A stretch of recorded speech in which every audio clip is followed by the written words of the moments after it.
છોકરા અને છોકરાની વહુએ યાદ કરશી એમ કે બા મકાન બનાવીને જ્યાં જો હું મારા છોકરાને છે ને મકાન ગાડી આ બધું હાલતો જાય હોવે. હારું હડો એ બધું જવા દો. સહી કરો તમે મારા કરતા વધારે સમજણા છો ભાઈ. મેં મોની લીધું બસ તો તારે પણ હરીભાઈ હું સહી હાલ તાત્કાલિક નહીં કરું. કેમ શું વાંધો છે હવે? અરે જો તમારે તો જમીન વેચી અને એ રૂપિયા વાપરવાના છે અને જલસા કરવાના છે ઓવે. અને મારે જમીન વેચીને હોમે જમીન લેવાની છે. જેમ કે મારો છોકરો સંસ્કારી છે મારા ગુલ. એને ઠંડો રખડતા આવડતું નહીં એટલે એને કીધું છે કાકા ગમે તાણી આપણી જમીન વેચાય એટલે હોમે આપણે બોર સાથે જમીન લેજો.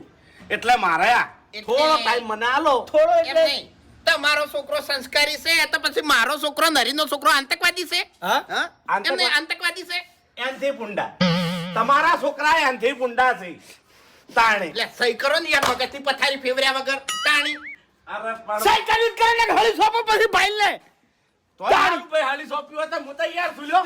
એ બોલ્યા છે ને એ તો ફાઇનલ જ છે. પણ મેં ના કીધું મને 10 દાડાનો સમય આલશો. અરે 10 દાડાનો ટાઈમ નહીં આ ફાઇલ આજ ને જાણવાની છે. એટલે તારા બાનું ચો એટલું બધું દેવું છે એટલી બધી ઉતાવળ આવી છે લ્યા. હા આટલા વાર નહીં કાઢ્યા ભીખ માજી 5 મિનિટનો સમય છે 5 મિનિટ અમે વાયકણ વાટ જોઈને બેહા છે જો